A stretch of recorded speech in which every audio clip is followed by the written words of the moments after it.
لفظ خلاصہ سمری کے لفظی معنی ہیں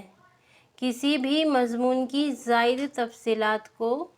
چھوڑ کر مطلب کا مختصر بیان، مختصر روایات، اختصار اور تلخیص، یعنی کہ کسی بھی مضمون کی زیادہ تفصیلات، زیادہ باتوں کو چھوڑ کر صرف مطلب کی باتیں بیان کرنا۔ طلبہ عام طور پر اس کا الٹا مطلب سمجھتے ہیں، یعنی کہ اسٹوڈنٹ جو ہے اس کا الٹا مطلب سمجھتے ہیں اور اصل مضمون کو بڑھا چڑھا کر بیان کرتے ہیں، جبکہ ہونا یہ چاہیے کہ اگر کوئی مضمون 6 صفحے کا ہے تو آپ اسے 2 صفحوں میں اس طرح بیان کریں کہ تمام اصل باتیں اس میں آ جائیں، اور مصنف نے موضوع کی وضاحت کے لیے جو تفصیل دی ہے وہ خلاصے میں شامل نہ ہو۔ یعنی کہ جب طلبہ کو کوئی مضمون دیا جاتا ہے وہ 6 صفحے کا ہوتا ہے تو اس کو جو ہے 2 صفحے میں ہمیں بیان کرنا ہوتا ہے، تو اس میں ہمیں تمام اصل باتیں لکھنی ہوتی ہیں، اور مصنف رائٹر نے اس میں جو سمجھانے کے لیے باتیں بتائی ہوئی ہیں وہ اس میں نہیں لکھی جاتی، اس میں صرف مین ہی باتیں لکھی جاتی ہیں۔ مان لیجئے کہ امتحان کے پرچے میں 15 سطروں پر مشتمل ایک اقتباس کا خلاصہ لکھنا ہے۔ مان لیجئے آپ کے ایگزام میں 15 لائنوں پر مشتمل ایک اقتباس کا خلاصہ لکھنا ہے، تو آپ کو اس خلاصے کو 1/3 یا 5 سطروں میں لکھنا ہے، یعنی کہ 1/3 یا 5 لائنوں میں لکھنا ہے۔ اسے کیسے لکھا جائے ہم آپ کو بتاتے ہیں۔ نمبر 1، پہلے اقتباس کو بغور پڑھیں، یعنی کہ پہلے اقتباس کو بہت دھیان سے پڑھیں۔ اور نمبر 2، دوسری بات، اقتباس پڑھتے وقت ایسی سطروں پر یعنی ایسی لائنوں پر پینسل سے نشان لگائیں جن کا نفس مضمون خلاصے میں آپ کو لکھنا ہے۔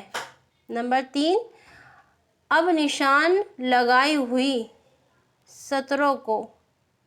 پھر سے پڑھیں، یعنی کہ آپ نے جس کو انڈر لائن کیا ہے، جن لائنوں کو انڈر لائن کیا ہے، آپ ان لائنوں کو پھر سے پڑھیں اور سوچیں کہ اگر یہ عبارت آپ خود لکھتے، یعنی کہ یہ باتیں اگر آپ خود لکھتے تو کیسے لکھتے؟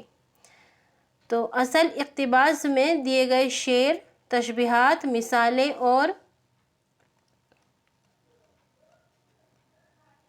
اور ایسی باتیں جو مصنف نے اپنی بات واضح کرنے کے لیے بار بار لکھی ہیں، یعنی کہ اپنی بات سمجھانے کے لیے مصنف نے جو باتیں بار بار لکھی ہیں انہیں ہمیں اپنے خلاصے میں شامل نہیں کرنا ہے، صرف اہم باتوں کا خلاصے میں، صرف اہم جو باتیں ہیں صرف ان کو خلاصے میں لکھیں گے تاکہ آپ کا خلاصہ اس طویل اقتباس کا ایک مختصر مضمون بن جائے۔ امتحان میں ایگزام ٹائم میں خلاصہ اس طرح لکھوایا جاتا ہے، اس لیے لکھوایا جاتا ہے کہ اس سے یہ اندازہ ہو جائے کہ آپ میں کسی بات کو لکھنے کی کتنی صلاحیت ہے۔ آپ ٹی وی کے نیوز چینلز پر اکثر دیکھتے ہوں گے کہ خبر پڑھنے والے نے ایک خبر کے ساتھ یہ بھی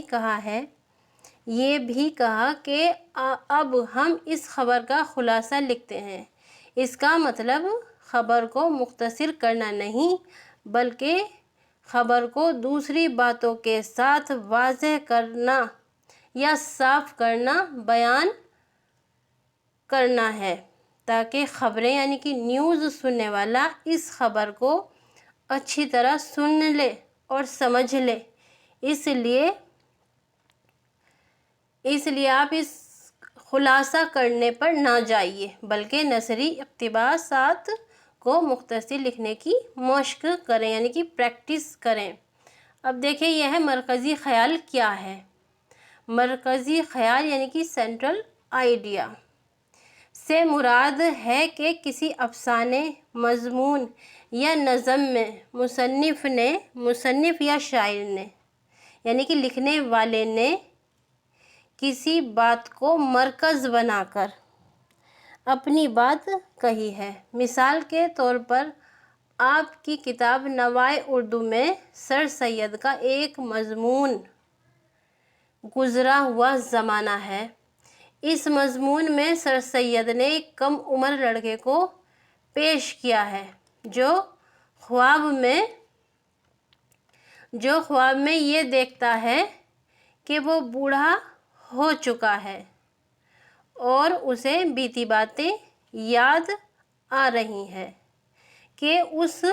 لڑکے نے بچپن جوانی کا زمانہ اس طرح گزار دیا اور وقت کی قدر نہیں کی، اب وہ پچھتا رہا ہے۔ اس بات کو سر سید نے افسانوی انداز میں پیش کیا ہے۔ اس سبق کا مرکزی خیال یہ ہے کہ سر سید نے اپنی تحریروں کے ذریعے، یعنی کہ انہوں نے جو بھی تحریریں لکھی ہیں اس کے ذریعے قوم کے سبھی نوجوانوں کو وقت کی قدر و قیمت کا احساس دلانا چاہتے ہیں۔ اس بات کو انہوں نے اپنے مضمون میں افسانوی انداز میں بیان کیا ہے، جس سے پڑھنے والا دلچسپی سے پڑھ کر سوچنے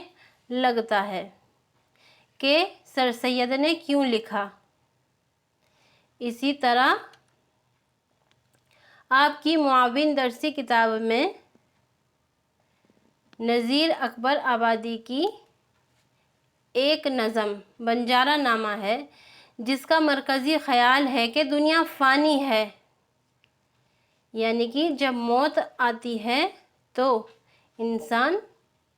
خالی ہاتھ رہ جاتا ہے، اس کے ہاتھ میں کچھ نہیں رہتا۔ اس مرکزی خیال کو نذیر نے مختلف بندوں میں پھیلایا ہے اور اس مصرعے میں یہ بات کہہ دی ہے کہ سب ٹھاٹھ پڑا رہ جائے گا جب لاد چلے گا بنجارہ۔ کسی بھی مضمون یا نظم کا مرکزی خیال انتہائی مختصر لکھنا چاہیے، کم از کم ایک سطر یا 2 سطروں میں، یعنی کہ 1-2 لائنوں میں ہی لکھیں۔ اس کے لیے نثر و نظم کو بغور اطمینان سے پڑھیں، یعنی کہ جو بھی باتیں ہیں ان کو بہت غور کے ساتھ پڑھیں، بہت دھیان سے پڑھیں کہ مصنف یا شاعر نے کس بات پر زور دیا ہے، یعنی کہ جو بھی ٹاپک ہے اس کو ہمیں اس طرح پڑھنا ہے کہ وہ کس ٹاپک پر ہے، اس کو بہت دھیان سے پڑھنا ہے۔ تو شاعر نے کس بات پر زور دیا ہے، عام طور پر عنوانات ہی مرکزی خیال ظاہر کرتے ہیں، لیکن امتحانی پرچے میں اقتباسات پر عنوان نہیں ہوتے۔ کبھی کبھی ایسے اقتباس بھی خلاصہ یا مرکزی خیال کے لیے جو آپ کے پڑھے ہوئے نہیں ہوتے، یعنی انسین پیسج دیے جاتے ہیں۔ اس لیے خلاصہ یا مرکزی خیال لکھنے کے لیے متعلقہ اقتباس کو 1 سے زائد مرتبہ پڑھنا ضروری ہے کہ مرکزی خیال کے تحت بس یہ سمجھ لیجئے کہ آپ کو اقتباس کی روح پیش کرنا ہے۔